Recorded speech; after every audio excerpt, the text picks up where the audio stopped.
llore, bebé, ya no llore.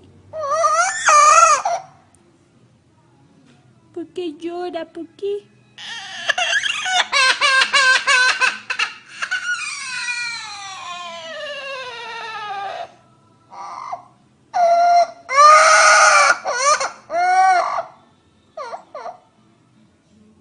Ya no llore, ya no llore.